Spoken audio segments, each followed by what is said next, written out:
नहीं मिला। खोजा ही नहीं कि मिला ही नहीं।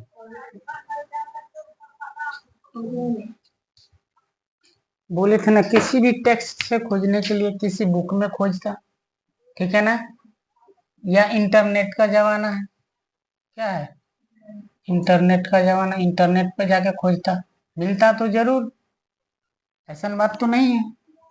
नहीं तो यूट्यूब पे जाके ही देखता फूले के बारे में। अब कौन अच्छा बताया तो सीधे फूले लिखता, तो किसी का नाम लिखता, जिस सर का पसंद करे उसका नाम लिखता, कि किसी न किसी के बारे में, न तो गूगल गूगल पे जाके गूगल करते। नहीं तो ए है चैट जीपीटी, अभी तो सब कुछ लोग चैट जीपीटी से खट से पूछ लेते हैं। हर चीज चैट जीपीटी को पता नहीं रहता है, ये भी जान ले, वो हमसे ही डाटा लेके बताता है। जितना उससे सवाल पूछेंगे उसका मेमोरी उतना स्ट्रांग होगा।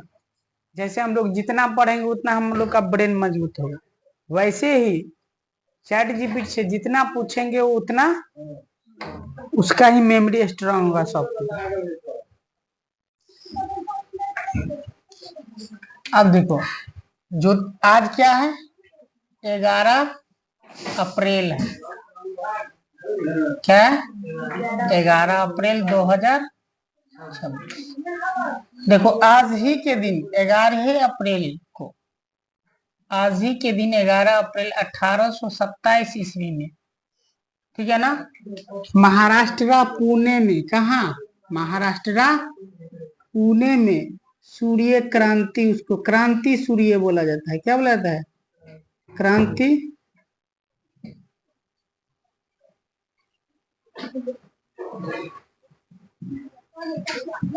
क्रांति सूर्य, क्रांति सूर्य समाज सुधारक, समझ गया, क्रांति सूर्य समाज, इतना समाज को बारे में इन लोग ने सोचा ना, ये ज्योतिबा फुले का जन्म हुआ था, ठीक है ना।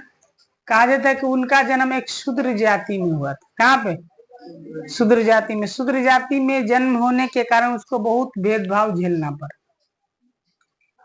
ठीक है। उन्होंने पढ़ाई की, और ऐसी पढ़ाई की जो इंग्लिश मीडियम से पढ़े थे, किस मीडियम से, इंग्लिश मीडियम से पढ़े थे। और जो पढ़ाई के काल में उनको लैंगिक विभेद, माने स्त्री और पुरुष में जो भेदभाव करते हुए इस समाज को देखे, जाति व्यवस्था में भेदभाव, इससे बहुत प्रभावित हुए। इससे उसको समझ में आया कि ये भेदभाव है क्या चीज, तब जाके ये समाज सुधारक का रास्ता चुन लिया। क्या चुना, समाज सुधारक का रास्ता चुना। और समाज सुधारक का रास्ता चुनने के बाद उन्होंने पहली बार उनकी जो, इनकी पत्नी जो थे, इनके पत्नी का नाम था सावित्री बाई फूले, क्या नाम था, सावित्री बाई फूले। इनको पढ़ाया पहले, ठीक है ना। और इनको पढ़ाने के बाद ये महिला के लिए, लड़की के पढ़ने के लिए व्यवस्था नहीं थी भारत में, इससे पहले पहली बार इतिहास में लड़की को पढ़ने की व्यवस्था होने जा रही है, इनकी परिश्रम से। और इन्होंने विरोध किया जाति व्यवस्था को, कर्म कांड को, बहुत सारी चीज को विरोध किया।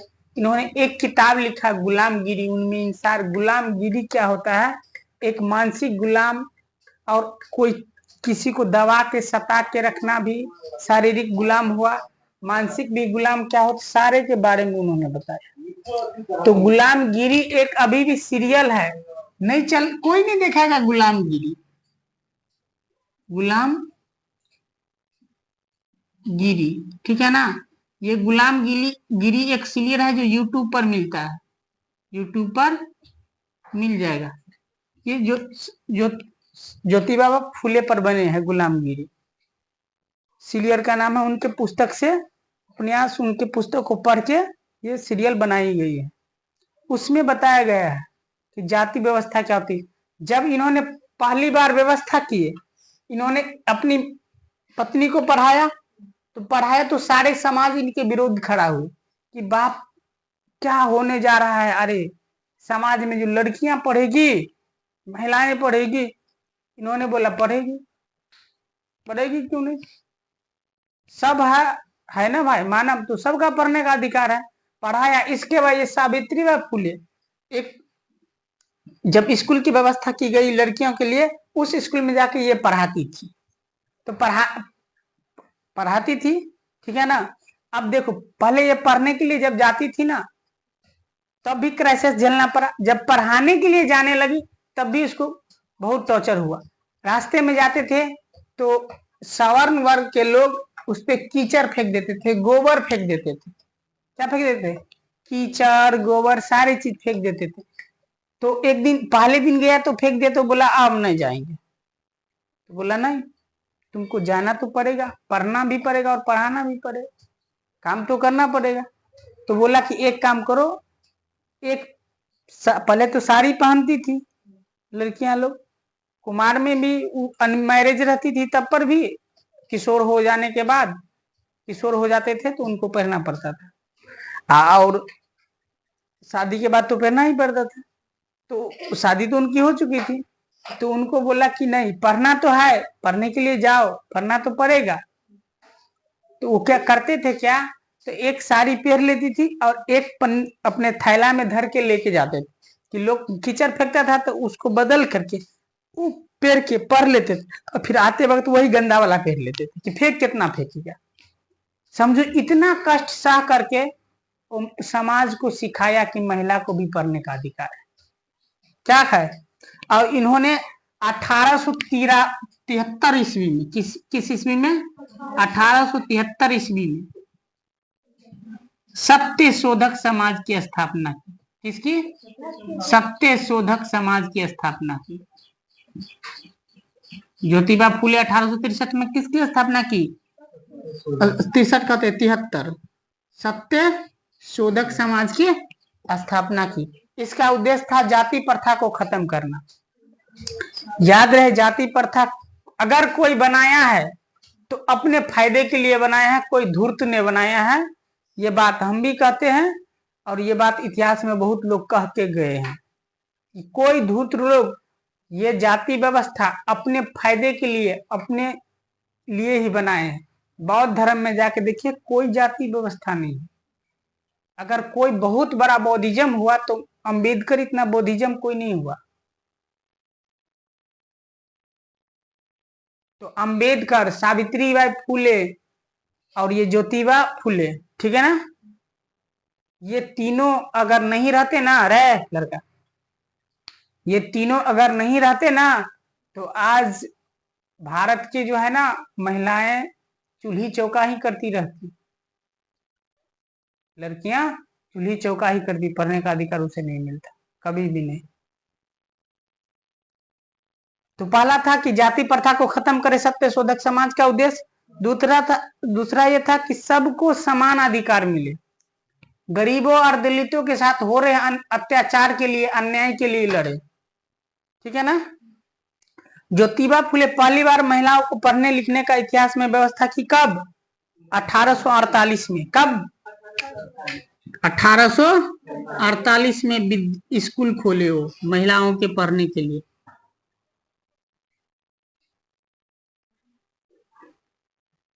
खोले, ठीक है ना, स्कूल खोले लड़कियों के लिए। किसके लिए? अरे लड़कियों कैसे लिखते हैं रे, ठीक है ना। गर्ल्स के लिए पहली बार उन्होंने क्या किया? पढ़ने लिखने की व्यवस्था की, ठीक है ना। क्या किए? पढ़ने लिखने की व्यवस्था की पहली बार 1848 में, कि महिला लड़कियों की पढ़ने के लिए व्यवस्था की जा रही है, और उनके प्रेरणा स्रोत से बहुत सारे लोग आगे आए। जब इनका मृत्यु हो रहा है 28 नवंबर 1990 में, 1890 में इसका मृत्यु हुआ, और हमारे अंबेडकर जी का जन्म कब हुआ? 14 अप्रैल 1891 ईस्वी में। कहा? महू में, ठीक है ना, जन्म हो। उनके बारे में 14 अप्रैल को विश्व का सबसे बड़ा जयंती है। अरे सारे पर्व त्योहार एक तरफ, समझ गया ना, सारे पर्व त्योहार एक तरफ, दीपावली हो, होली हो, या छठ हो, या कुछ हो, लेकिन अंबेडकर जयंती हमारे एक तरफ, ठीक है ना। किसी का भी पबनी हो, ईद हो, ईद ईद होता है, इसके बाद बकरीद हो या कुछ भी हो, मुसलमान को ईद होता है, बकरीद होता है, हिंदू को छठ हो, दीपावली हो, होली हो, कुछ भी हो, सारे पर्व एक तरफ, हमारे अंबेडकर जयंती एक तरफ, ठीक है ना। अगर आज वो नहीं होते ना तो हम सब में से किसी को, जिस जाति व्यवस्था में समाज के अनुसार आ रहे हैं, किसी को पढ़ने का अधिकार नहीं रहता, ठीक है ना। अगर ऐसी व्यवस्था रहता तो किसी का भी पढ़ने का अधिकार नहीं रहता। समझो कि वो पढ़ने की व्यवस्थाएं थी कि पढ़े कैसे भी, हम हमारे समाज पढ़े। अगर आज भारत के समाज इतने आगे हैं तो उन्हीं की कृपा से, ठीक है ना। तो आज के दिन हम लोग कुछ करे ना करे, देखिए खास के अभी तो हम लोग मॉडर्न ऐसे बन गए हैं ना कि अजीब सा मॉडर्न बन गए हैं। कह रहे हैं अपने आप को हम मॉडर्न स्मार्ट है, तो पूरा फॉलो करिए ना स्मार्ट मॉडर्न वेस्टर्न कल्चर। अपना जन्मदिन सबको याद रहता है, अपना विवाह कब हुआ सबको याद रहता है। हम पैदा लिए तो पहले बार चिचियाए या मामा या मम्मी कब कहें, सभी वो भी याद रहता है, ससुरा सब लड़की सबको आ रहा। लेकिन किसी को ये नहीं याद रहता है कि जो हमें हमारे समाज के लिए और हमें पढ़ने लिखने का अधिकार दिया, उनका जयंती कब है, उस समाज के लिए क्या किए, हमारे लिए क्या किए, ताकि हम लोग इतने आज पढ़ लिख रहे हैं। हमारे देश के व्यवस्थाएं के लिए वो क्या किए, हमारे समाज की व्यवस्थाएं के लिए वो क्या किए, किसी को याद नहीं, किसी को नहीं याद रहेगा। अंबेडकर जयंती ने किसी को याद होगा, उस दिन एक भी आदमी उनके नाम का दीपक नहीं जलाएगा। लेकिन जब अपना बर्थडे होगा तो थूक फेंकेगा उसी केक पे या चाटेगा फिर फटाक से, होता है ना रे। फूकता है तो मुंह से जेबे करता है, वही चाट लेगा, पूरा मुंह लेप लेगा। अजीब तरीका का हो गया हम लोग, ठीक है ना। अभी तो लड़कियां लोग का शादी होगा तो ऊ मनाने के लिए, जिस रोज शादी हुआ है शायद फिर अगला साल वो रोज आएगा, जिस तारीख में, जिस महीना में, उस दिन कहेगा हम केक मंगाएंगे काटेंगे। ये कौन भाई, ये क्या व्यवस्था है। ठीक है करिए, लेकिन ये याद रखिए कि पढ़े लिखे हैं आप, तो ये भी याद रखिए कि जो हमें पढ़ने लिखने के लिए, हमारे समाज को इतना आगे बढ़ाए, हमें पढ़ने लिखने की व्यवस्थाएं की अधिकार दिए, वो कौन थे, उनके बारे में थोड़ा भी पढ़ लीजिए। जब तक पढ़ेंगे नहीं तब तक जानेंगे नहीं, नहीं पढ़ेंगे तो क्या जानेंगे, वही जानेंगे।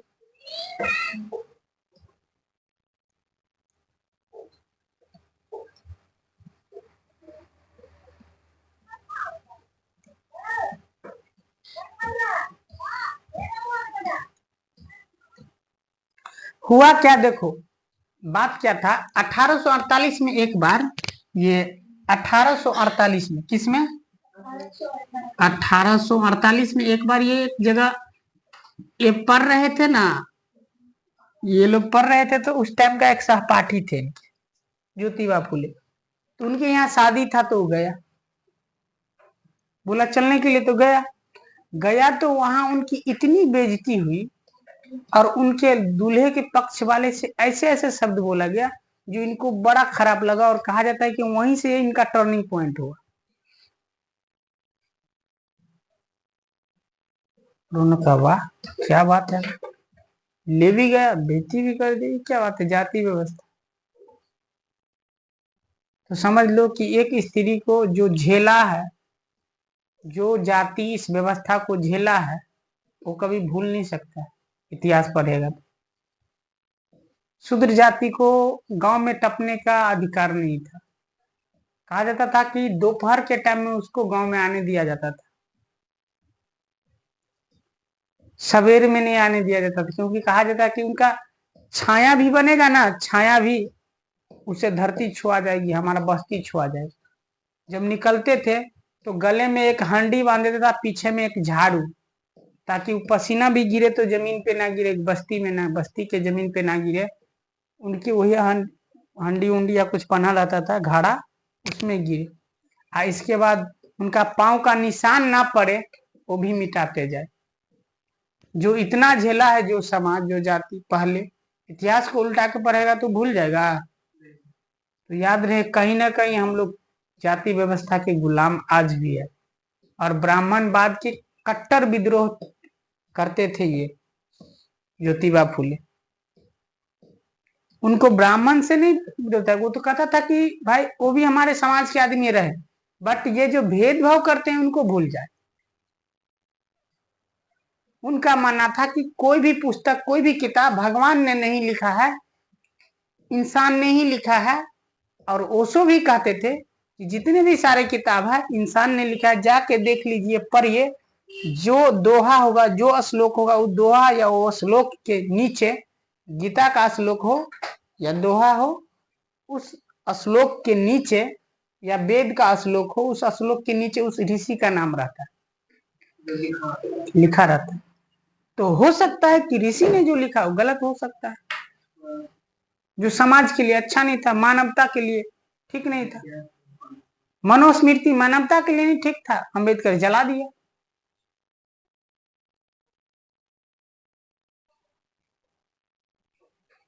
तो जब तक नहीं पढ़ेंगे तब तक कैसे जानेंगे। हम लोग पढ़े समझे, हम लोग नहीं पढ़ेंगे तब तक नहीं समझे। समझ गया? ये छोटा सा था तो लोग आप सभी छोट क्लास के हैं ना, इसीलिए छोट से ही बताएं, थोड़ा ही बताएं। अब जाइए ना इंटर में आके पढ़िए हिस्ट्री, उसमें अच्छा से पढ़ाएंगे। अभी तो छोटा है तो अब बोले कि बता दीजिए तो हम बता दें। ठीक है ना? अब 3 दिन बाद 14 अप्रैल, ठीक है ना? 3 दिन बाद 14 अप्रैल, विश्व का सबसे बड़ा जयंती 14 अप्रैल।